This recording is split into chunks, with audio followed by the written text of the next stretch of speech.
Bienvenidos a este tiempo devocional, Cita con Jesús, un espacio diseñado para aquellos que desean iniciar cada día de la mano de Papá Dios. Dirigen pastores Luis Eduardo Álvarez y Amparo Ramos.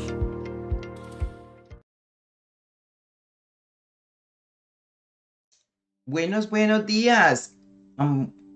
En este momento estamos aquí desde nuestro devocional Mi Cita con Jesús. Esa cita de amor que cada día tenemos de 6 a 7 de la mañana. Comenzamos este momento buscando a Dios y su palabra. Nos sentamos a sus pies con Biblia en mano, con libreta en mano, para apuntar todas aquellas cosas importantes que hoy entiende el Señor para nosotros. Así que un saludo muy especial.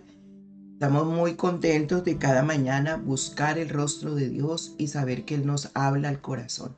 Así que entreguémosle al Señor este tiempo. Bienvenidos a todos los que ya se conectaron con nosotros en nuestras plataformas Teams, YouTube y Facebook. Así que en Facebook toque la campanita, suscríbase y métase a nuestro canal para que todos los días le lleguen nuestros devocionales. Bienvenidos a todos. Vamos a orar. Padre, gracias por esta mañana, gracias por este tiempo que nos regalas ahora en este instante, Señor, donde nuestro corazón te busca, ansiosamente te desea. Te deseamos a ti, Señor, tú eres el motivo y la razón de buscar este tiempo. Sin ti no podemos nada, Espíritu Santo. Ajusta nuestra mente, nuestro corazón y todo nuestro ser, alínealo a tu palabra. Te necesito hoy, dile, Señor, yo te necesito hoy. Más que el aire para respirar, te necesito, Señor, porque tú eres todo para mí. Tú eres mi motivo y mi razón, de lo cual me levanto, porque tú me despiertas y pones en mi corazón el querer como el hacer por tu buena voluntad. Todo lo permites tú para mi bien, Señor. Gracias por enseñarme ese camino por donde debo de andar. Gracias por fijar tus ojos en mí.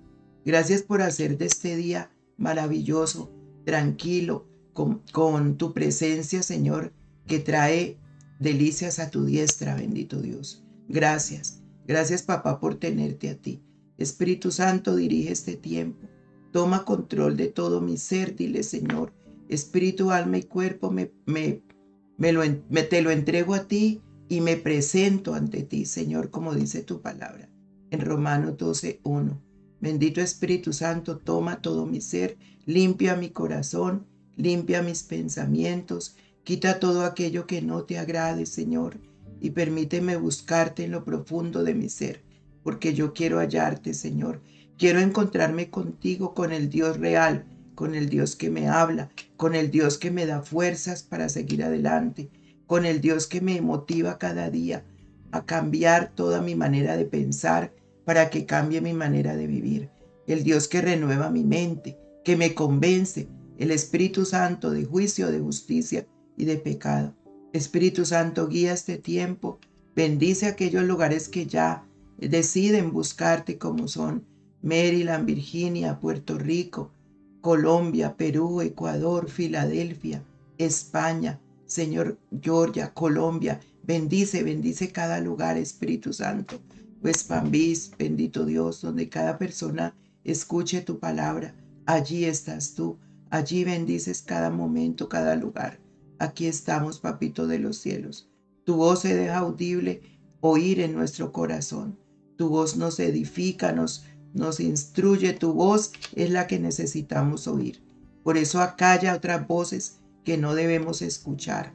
Acállalas, Señor, y que sea solamente la tuya que escuchemos y podamos discernir con el poder de tu Espíritu otros espíritus, Señor, que son contrarios a ti.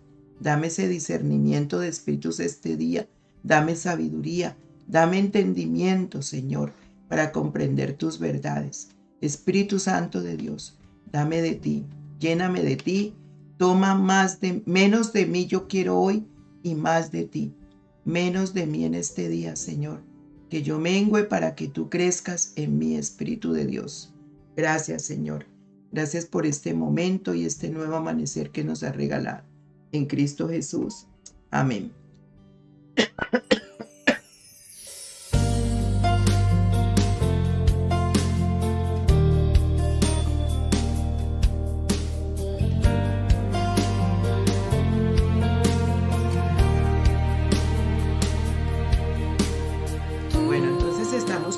tema poner a Dios, dame a mí primero, ¿no?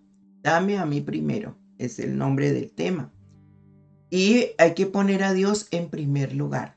Ese es el objetivo de todos los días, usted ponga a Dios en primer lugar. Resulta que es habitual oír a un cristiano decir, ponga a Dios en primer lugar, o que se aconseje a otros que se aseguren de poner a Dios en el primer lugar de su vida. Uno siempre escucha eso. Y esas expresiones se utilizan con mucha frecuencia en todo el lenguaje cristiano y se puede convertir como en un cliché, ¿no? Sin embargo, la idea de poner a Dios en primer lugar no tiene nada que ver de trillado ni que sea un cliché. Es totalmente bíblica, ¿ve? Es bíblica. Siempre hay que tenerlo en cuenta, hay que poner a Dios en primer lugar. No se puede dejar a Dios de último lugar, sino de primero. Entonces, todos tenemos prioridades, es cierto. Nosotros organizamos nuestros horarios, nuestros presupuestos y las relaciones de acuerdo al grado de importancia que le damos. Poner a Dios en primer lugar significa que le damos la máxima prioridad sobre todo lo demás de nuestra vida. Por eso es importante qué tanto Él ocupa el centro de todo lo que nosotros hacemos y pensamos. Qué tanto Él es importante en las decisiones que tomamos. Entonces, cuando nosotros decidimos a Dios o darle ese primer lugar, determinamos que Él es más importante que cualquier persona, que cualquier cosa, que su palabra es valiosa, que es como perlas, decía el Señor, haciendo una paradoja, ¿cierto? Decía que el hombre salió a buscar perlas y encontró un terreno, compró el terreno porque halló una perla. Y la perla es nuestro Señor Jesucristo y su palabra. Compró el terreno, dice, porque halló esa perla. Entonces, como en forma de parábola, él contaba todo esto. Dice que el reino de los cielos es semejante a ese hombre que salió y encontró una perla y compró el terreno. Imagínense pues, porque es Dios y su palabra. Y entonces cuando nosotros entendemos en nuestro corazón que su mensaje, su palabra, su presencia, su voluntad es más importante que cualquier otra cosa, pues nos dedicamos a escucharle y a obedecerle. Y asimismo, en esa obediencia le damos ese primer lugar a Él. Entonces, poner a Dios en primer lugar significa que guardamos el mayor mandamiento y el primero, que está en Mateo 22:37 y también en todos los demás evangelios. Amarás al Señor tu Dios con todo tu corazón, con toda tu alma y con toda tu mente, con todas tus fuerzas, con todo tu ser. Mateo 22:37. Es cuando nosotros amamos a Dios así, estamos colocándolo, por eso es el primer mandamiento. Y es mandamiento, si no es opción. Para nosotros los hijos de Dios no es opcional amar a Dios así. Es un mandamiento. Y cuando es un mandamiento es para obedecerlo. Por eso, cuando nosotros estamos involucrados totalmente en nuestra relación con Dios, lo amamos de esa manera. Él es nuestro todo y si es nuestro todo, le obedecemos. Entonces, todo lo que tenemos y todo lo que somos se lo dedicamos a Él. Nuestro tiempo, nuestros recursos, nuestros pensamientos y obedecemos su palabra. No nos guardamos de nada, lo que nos enseñaba Abraham, David, todos aquellos hombres que amaron al Señor de esa manera. Pablo, ¿sí? Los discípulos. Entonces, ¿cuál es el secreto en dar? El secreto en dar es cuando lo damos no teniendo nada, como la viuda que estamos estudiando, ¿verdad? La viuda de Sarepta, donde fue Elías, a comer, el profeta, y a bendecirla a ella. Entonces el secreto de dar no es cuando nosotros tenemos en abundancia solamente, porque cuando tenemos en abundancia es para dar y compartir con el que no necesita. Esas son las reglas del reino de los cielos, no para acumular ni para acaparar, a no ser que usted ahorre por una necesidad que tenga y un proyecto que tenga, pero no para acaparar y pasa necesidades su familia y usted no levanta la mano para decirle aquí tengo esta parte que te puede servir, o a la familia, bueno, al que usted vea que necesita. Y sabiendo que tiene, entonces eso tampoco le agrada al Señor. Entonces, el secreto está en dar cuando no tenemos cómo hacerlo. Cuando a nosotros nos falta, nosotros abrimos la mano. Ahí está el secreto. Por eso él lo mandó, el Señor mandó a Elías a la viuda, una viuda que ya no tenía que comer, tenía lo último, ya estaba decidida, resignada a que se moría, porque era lo último que le quedaba de su alacena. Imagínese. Entonces allí está el secreto, cuando nosotros decimos no tengo, no me alcanza, y esas palabras usted las tiene usted presente, usted nunca le va a alcanzar. No va a ver sus sueños cumplidos. Siempre va a estar corriendo detrás de la bendición, que eso es lo que no quiere Dios. La gente corre detrás de las bendiciones. Y Deuteronomio 28 dice, vendrán las bendiciones y te alcanzarán. Le llegan a usted sorpresivamente cuando usted obedece a Dios y le cree. Que eso es lo que Él nos muestra con esta obediencia del profeta y de la viuda, porque para ambos había bendición.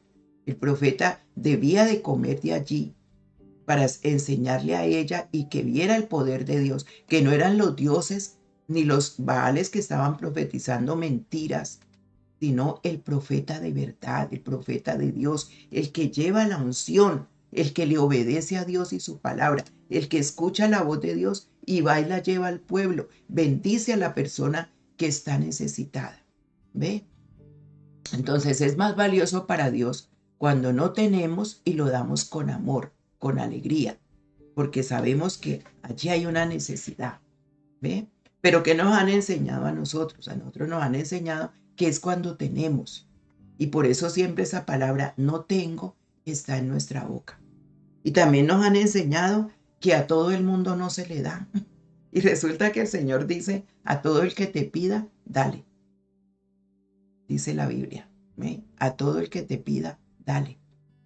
Entonces nos han enseñado que cuando no tenemos, ¿cómo vamos a dar? ¿Cómo se le ocurre usted dar si usted entonces se va a quedar sin nada? Es lo primero que uno dice. Pero ¿cómo así? ¿Nos vamos a quedar sin nada? Eso es lo que hubiera pensado, o lo que piensa uno cuando lee el pasaje de allí de el que estamos estudiando, 1 Samuel 17. ¿Sí? Entonces, ¿cómo así que esa viuda no teniendo le iba a dar al profeta ese tan sinvergüenza y le pide? Pero esas son las enseñanzas y las reglas del cielo. Eso es lo que Dios enseña. Para el mundo es diferente. Si usted le cuenta al mundo que usted de lo que no tiene da, se escandalizan. Los que no saben se escandalizan, pero es la regla de oro que tiene el Señor para nosotros. ¿Sí? Entonces, ¿qué se escucha más en estos tiempos o cuando hay dificultades en el hogar? La queja, ¿verdad? La queja más que la adoración a Dios. De pronto la viuda ya estaban orando por ella, clamando. Ahora vamos a ver las partes de la viuda, pero el Señor la oyó.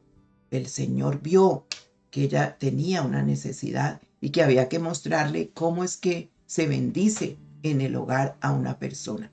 Entonces, ¿quién es el primero en su vida? ¿Qué es lo primero que usted da cuando se levanta, cuando se despierta, cuando comienza el día? ¿Qué es lo primero? ¿Qué es lo primero que usted corre a hacer? Y de acuerdo a eso, allí están sus prioridades. Allí está el orden de su vida. ¿Ve?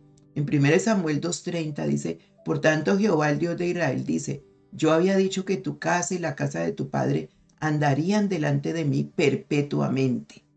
Mas ahora ha dicho Jehová, nunca yo tal haga, porque yo honraré a los que me honran y a los que me desprecian serán tenidos en poco. Ya habíamos visto algo habíamos leído ayer algo de este pasaje. Lo que quiero es que nos detengamos a mirar que hay cosas que Dios ha hecho perpetuamente con nuestra familia de bendiciones, perpetuamente con nuestras descendencias. Y mire, Él las puede revocar, Él las puede cambiar, como lo hizo aquí con Elías. Y dice, más ahora ha dicho Jehová, nunca yo tal haga. Qué tremendo que Dios tenga para nosotros, para nuestra familia, para toda nuestra descendencia, bendiciones perpetuas, o sea, por siempre, como le pasa a los judíos. Los judíos, ellos son bendecidos por siempre porque ellos, independiente de, cumplen las leyes del Señor, ¿sí? En equivocaciones, en todo. Uno ve a todos los judíos orando, haciendo sus oraciones, buscando su rostro, obedeciendo la ley, pero lo hacen. Están equivocados esperando al Mesías y peleando, y por eso es las guerras que hay, todo lo que hay, equivocados. Pero es un pueblo que nunca se ha apartado del Dios verdadero.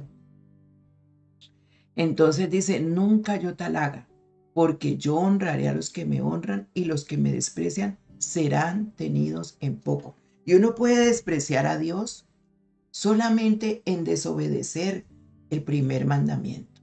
Amarás al Señor tu Dios con todo tu corazón, porque de ahí parte todo. Cuando yo le entrego mi corazón a Dios, yo le entrego el bolsillo, yo le entrego las cosas sin problema, porque ese es el amor. No hago las cosas por miedo, sino por amor.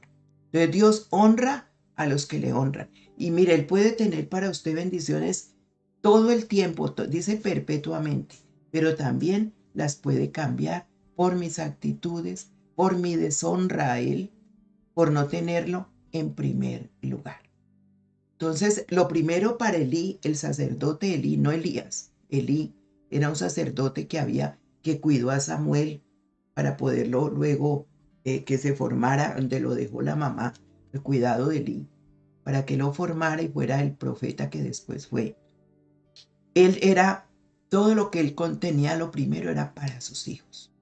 En 1 Samuel 2, del 12 al 17, miren lo que dice la palabra de Dios. Dice, los hijos de Elí eran muy malos y no respetaban ni obedecían a Dios. Hacían cosas terribles con las ofrendas que la gente llevaba al santuario. Óigalo bien.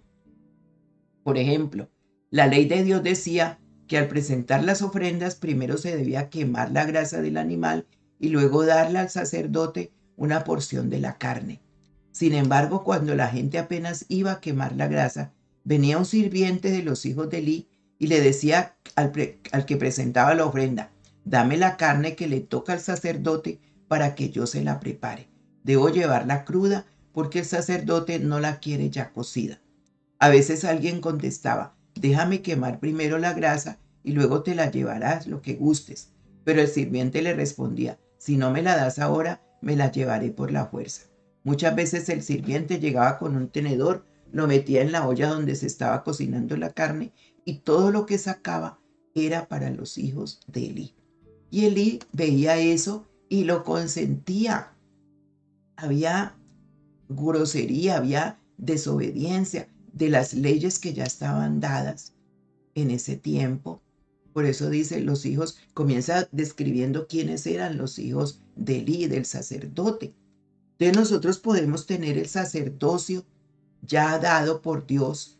Todos tenemos el sacerdocio dado. Somos sacerdotes porque oramos a Dios para bendecir el pueblo, para que Dios escuche nuestras oraciones, para que las llevamos a Dios de parte de nuestros hijos. El sacerdote es el que hace eso. Y nosotros tenemos esa parte de sacerdocio, porque oramos a Dios por nuestros hijos, por nuestra familia, intercedemos. Pero Elí parece que sus hijos se le volvieron su ídolo y no les hacía, mire, dicen, no respetaban ni obedecían a Dios, y él era un sacerdote. Él conocía a Dios. Dios lo había colocado en ese lugar también y le había dado también esa función. Entonces, podemos nosotros hacer pasar por alto las groserías, las impertenencias de nuestros hijos, porque los amamos más a ellos, porque les consentimos más a ellos, y más cuando se trata de las cosas del Señor. Entonces tenemos que poner cuidado qué cosas ellos todavía, ¿cierto? Faltan al respeto, no obedecen, hablan mal. Cuando usted habla mal, ¿cierto? De su familia, de las personas de la iglesia, delante de sus hijos, usted está deshonrando a Dios. Y entonces se va creando perpetuamente cosas en contra de ellos en vez de bendiciones. Por eso tenemos que oír los estatutos, lo que Dios quiere. Dice que nuestra descendencia será bendita por 1000 generaciones. Y eso es lo que quiere el Señor. Entonces nuestros comportamientos, nuestra boca, nuestras acciones tienen que demostrarle a nuestros hijos, a la familia en la fe, todo. Es un círculo que nos ve, que nos rodea. ¿Quién es lo primero? Y tenemos que ya hacer sentir que Dios para nosotros es lo primero antes que todo. ¿Ve? Entonces el problema es que la ofrenda era del Señor y ellos la tomaban para ellos. Como gastar lo que el Señor da en otras cosas que no son para la iglesia, que no son para lo que Dios ha ordenado. El sacerdote tenía derecho a comer de lo que llegaba al templo, pero él se lo daba a los hijos. Se lo daba a los hijos. Entonces poner el primer lugar a Dios, ponerlo en primer lugar, significa que evitamos la idolatría en todas sus formas. ¿Ve? Nos guardamos de la idolatría. Primera de Juan 5:21 dice, hijitos, guardaos de los ídolos. Y la idolatría hoy en día ya no está como estaba en los tiempos del Señor, que era tan vistosa, ¿cierto? Se hacían las estatuas, se hacían los ídolos grandes. Cada uno tenía en su lugar ídolos. Tan es así que vemos al pueblo de Israel adorando un becerro en pleno desierto. El pueblo de Israel, que eso le dio tanta ira al Señor y hubo mucho problema ese tiempo allí. La idolatría es otra cosa que el Señor se sale de casillas, como decimos. Y en este tiempo nosotros podemos decir, ya no tenemos ídolos, ya eso no está en nuestro corazón, gracias a Dios, renunciamos a esto, porque adoramos al verdadero Dios. Pero como venimos de una cultura idólatra, porque por eso es que se quedó escrito en la Biblia, venimos de una cultura que idolatra. Entonces siempre vamos a tener, como antes, ídolos en nuestro corazón y los formamos, ya sea el dinero, que es el dios Mamón, ¿cierto? Por el cual corremos, perseguimos. Un ídolo desplaza y un ídolo te hace sufrir porque te inclinas a él. Por eso el Señor le dice en su palabra que el hombre no puede servir a dos señores, ¿sí? Porque amará más al uno que al otro. No puede servir a Dios y a las riquezas. Y pone las riquezas como un señor, como un Dios, porque así lo ven las personas. Entonces dice, guardaos de esos ídolos. Y nosotros tenemos que guardar el corazón de formar ídolos en nosotros. Venimos de esa cultura y venimos de ese pasado también. Entonces hoy en día no es tan vistoso, pero sí idolatramos personas, lugares, la moda, lo que la gente dice. O sea, muchas cosas desplazan a Dios de ese lugar. Y Dios quiere totalmente nuestra vida para Él. ¿Ve? Entonces un ídolo es cualquier cosa que sustituya el verdadero y único Dios en nuestros corazones. Por lo que usted se va inclinando y usted lo va dejando de lado. Ya no lo quiere escuchar a Él, tanto a Él, porque tiene otras cosas preferentes en su corazón. Gedeón derribó un altar de Baal y Gedeón cortó una imagen de acera que había hecho, ¿cierto? Que habían hecho, vamos a ver quién. Y arrancó de los corazones las cosas que afectaban la devoción y la reverencia a Dios. En Jueces 6, 25 al 27. Dice una destrucción de un altar. Imagínense cómo eran de visibles todos esos altares. Y hoy en día no son tan visibles, pero sí se hacen. Sí se hacen.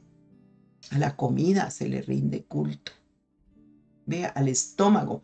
1 Corintios Pablo dice que habían ídolos de la comida.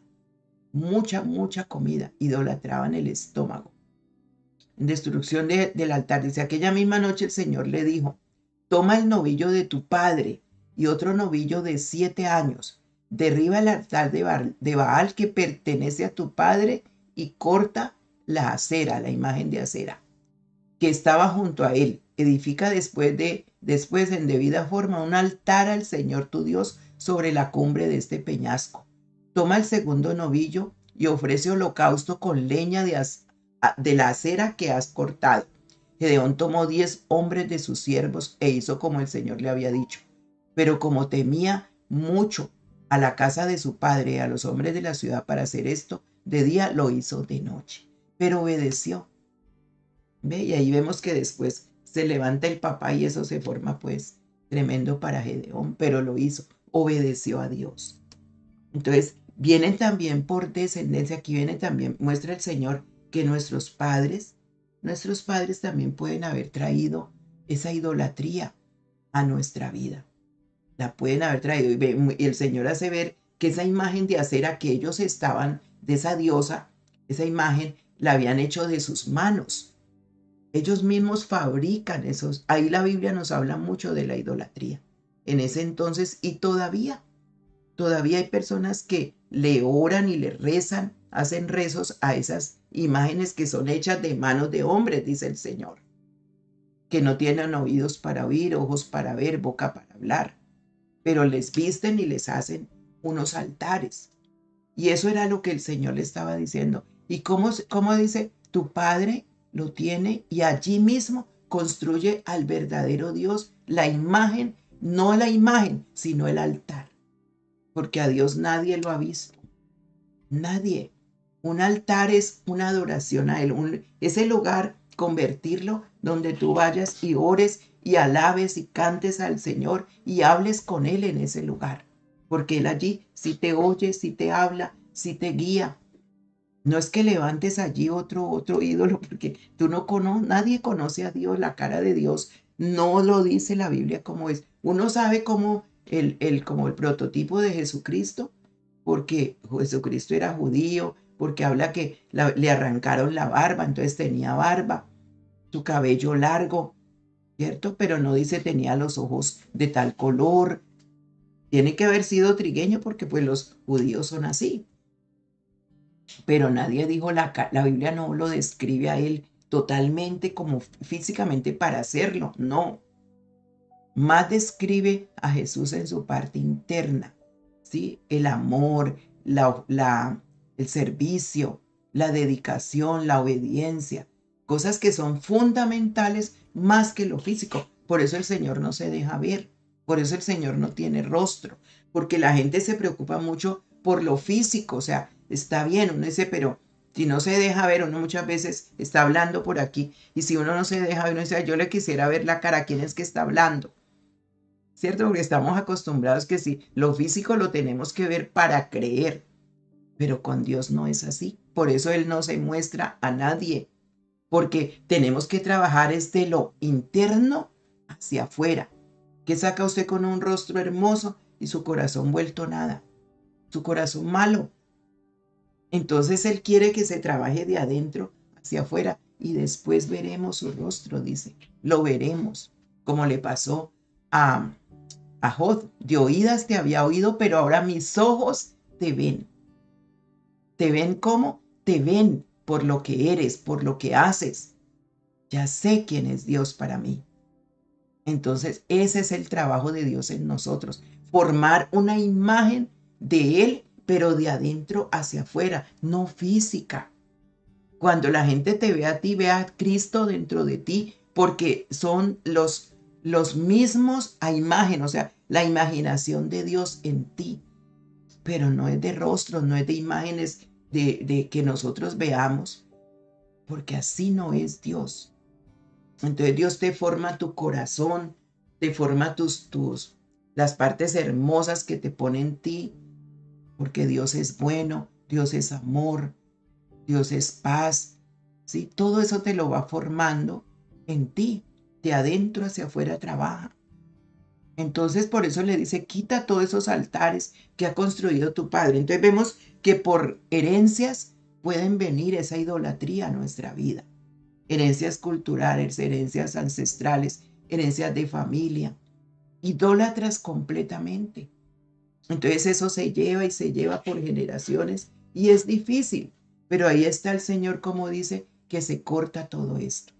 Y esa ofrenda que se presenta allí, pues en ese entonces era con sangre, ¿verdad?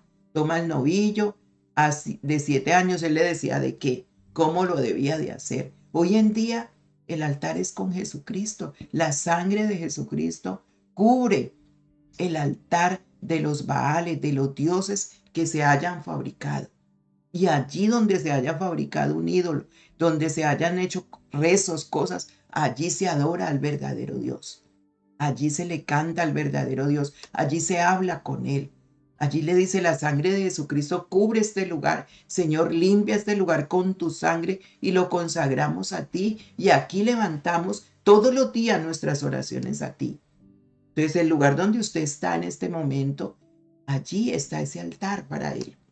Por eso es tan santo, tan respetuoso los momentos de orar y buscar a Dios, porque estamos haciendo un altar verdadero con Él, lo estamos oyendo y estamos compartiendo tiempos con Él. Donde hay 2 o más en mi nombre, Él está presente. Él se hace presente de verdad. Esas imágenes y todo lo que en ese entonces hacían, la idolatría que se tenía en ese entonces y que todavía hay, no hace nada de esto, no nos puede abrazar, no nos da paz, no experimentamos cambios, pero el Dios verdadero sí, ¿sí? Entonces, cuando obedecemos, Gedeón fue uno de ellos. Destruyó todo eso para poder limpiar también su descendencia, su herencia ancestral tenía que ser limpia. Y es quitando todo eso del corazón primero, porque físicamente lo podemos quitar, como le pasó a Rebeca. Rebeca fue idólatra, una mujer idólatra. Rebeca se robó los ídolos del papá. Era tan idólatra que cuando ya salió con su esposo, ya rumbo a formar su nuevo hogar, ella se metió esos ídolos, los escondió. Y era terafines, o cómo es que le ponen ese nombre a esas figuritas. Y cogió 2 del papá y se las llevó. Ella tenía la idolatría en su corazón. No había renunciado a ella. Renunciar y dejar, pero ella no renunció. Entonces mire lo que hizo ella. Ella llega y se roba eso del papá. Y cuando ya se despiden y se van, entonces el papá sale a buscar esos ídolos y no los encuentra. Y detiene al esposo de Rebeca y le dice: mira, se me robaron ustedes mis ídolos. No están. Por favor, necesito que me los devuelvan. No, nosotros no hemos robado. ¿Cómo se te ocurre que vamos a robarnos esos ídolos? Nosotros no tenemos, no somos de esa clase de personas. Y dice el esposo de Rebeca: quien se haya robado esos ídolos, que muera. Y puede buscar en todos nosotros que aquí no hay nada de eso. Entonces Rebeca se los mete por debajo en sus partes íntimas y se sienta sobre ellos y se sienta allí para que cuando busquen no encuentren nada. Y esas palabras de su esposo cayeron en maldición y Rebeca murió de parto, dando a luz su último hijo Benjamín. Murió. ¿Ve? Así fue la muerte de Rebeca, porque él le dijo que muera esa persona como los tenga escondidos. Entonces imagínate qué dura es la idolatría. La idolatría te hace morir también como no debes hacerlo.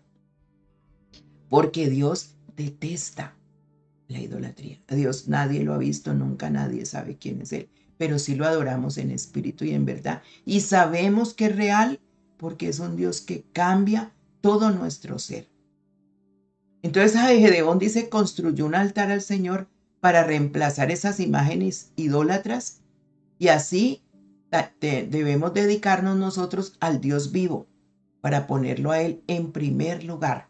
Romanos 12:1 dice que hay una actitud consecuente como nosotros creyentes que somos. Dice: por tanto, hermanos, les ruego por la misericordia de Dios que presenten sus cuerpos como sacrificio vivo y santo, aceptable a Dios, que es el culto racional de ustedes. Mire, todos los días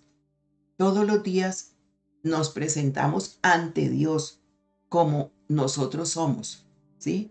Por las misericordias, dice que de Dios, que se presenten sus cuerpos como sacrificio vivo y santo, aceptable a Dios. 3 cosas: vivo, santo y aceptable a Dios, que es el culto racional de ustedes. Eso es lo que hacemos todas las mañanas. Cuando nos presentamos ante Él, estamos haciendo un sacrificio con nuestros cuerpos y tienen que ser vivos, santos y aceptables. Vivos porque Él nos dio la vida. No estamos con un Dios muerto. En la vida le pertenece a Él y nos dio la vida. Santos porque Él nos ha santificado a través de su presencia y su palabra. Y la sangre de Cristo nos aceptó, nos cambió, nos hizo aceptos en el amado, la sangre de Cristo. Y aceptables a Dios.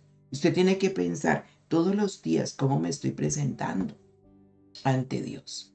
Y ese es el verdadero culto racional, porque nosotros tenemos pensamientos, tenemos emociones, tenemos voluntad, y eso es lo que Dios quiere que cada uno hagamos. Y ese es el culto de la verdadera adoración. Ese es nuestras vidas. Entonces formamos la iglesia de Cristo, donde Él es la cabeza de la iglesia, y la cabeza del varón es Jesucristo. Y entonces ahí comienza cómo Dios va dibujando la iglesia, ¿sí? Entonces dejémoslo hasta allí, porque vemos cómo Dios organiza la iglesia de acuerdo a su voluntad con nuestras vidas. Y cuando obedecemos de esa manera, no tenemos problema. Vemos a un Dios que nos responde, que nos ama. Entonces, bueno, vamos a orar. Padre, gracias por esta mañana, porque nos has dado hoy el alimento que a vida eterna nos lleva, Señor. Papito de los cielos, es muy profunda tu palabra cuando nos dices que obedezcamos y que tenemos que mirar qué cosas en nuestra vida desplazan al primer lugar de ti. Y siempre ha existido, Señor, que tomamos cosas primero que a ti, porque nos llenamos de razonamientos, de lógicas y no obedecemos tu palabra. Ayúdanos a ser obedientes a tus mandamientos y ocupar ese lugar primero, que tú lo ocupes en nuestra vida, y poder amarte con todo el corazón, con toda la mente, con todas nuestras fuerzas, Señor. Padre, sabemos que una sola vida tenemos y esa es para invertirla contigo. Que tú nos permitiste la vida y que venimos de ti y a ti volvemos, Señor. No nos podemos escapar de ti nunca. Tú nos creaste para gloria y alabanza de tu nombre. Y por eso a ti oímos y a ti te obedecemos, Señor. No podemos irnos sino si tú no lo dices que nos vamos. Toda la voluntad tuya está en nuestra vida para tomar las decisiones que tenemos que tomar. Instrúyenos más y más en tu palabra, pero haznos obedientes a ella. Y ayúdanos, Señor, a crucificar aquellas cosas que no te agraden, a entregarte, a renunciar, para que perpetuamente también hayan bendiciones para nuestros hijos y para nuestra descendencia. Señor, hay batallas que las luchamos, pero no estamos solos. El Espíritu Santo que nos ha regalado nos da poder. Recibiréis poder cuando haya venido sobre vosotros el Espíritu Santo. Y esa es la mayor alegría, saber que ese poder ya está en nosotros. Que esta promesa que un día es que se escribió allí, recibiréis poder cuando haya venido sobre vosotros el Espíritu Santo y mereceréis testigos en Samaria, en Jerusalén, en Samaria y hasta lo último de la tierra. Señor, se ha cumplido en nosotros, los hijos tuyos, porque ese poder ya lo tenemos y podemos testificar. Muchos son tus hijos hoy en día que testificamos de tu verdadero amor y que tú eres verdad y eres real. Tú no mientes, Señor. Y muchos te servimos por un llamado tuyo, por amor a lo que tú has hecho por nosotros, Señor. Muchos te servimos, definitivamente entregando nuestras vidas, porque eres real, Señor. Y qué delicia, qué privilegio es servirte, Señor. Y qué privilegio es involucrar todo nuestro ser contigo. Un verdadero Dios que nunca nos ha mentido, nunca nos ha dejado, nunca nos ha abandonado. Contar tus maravillas es un deleite, Señor. Por eso cada mañana este altar es para ti. Nuestra vida es para ti y todo nuestro ser te pertenece a ti. Tú eres mi Dios, tú eres mi Señor, tú eres el motivo de mi adoración, tú eres mi comienzo y mi final. A ti rindo todo esta mañana y este día, Señor. En Cristo Jesús. Amén y amén. Bueno, Dios me les bendiga. A las 6 de la tarde tenemos oración de intercesión y 7:30 de la noche nuestro estudio bíblico. Usted puede meterse al canal nuestro, a la plataforma Teams y allí estudiar con nosotros la Biblia. Estúdiela, porque nunca es tarde para que usted sepa y conozca ese Dios con el cual usted adora. Así que ahí está nuestra plataforma también, la forma de ustedes también apoyar nuestro ministerio. Es una manera también de apoyar lo que nosotros hacemos para que continuemos y también comprando los equipos, haciendo todo lo necesario para que todo salga bien. Dios me les bendiga.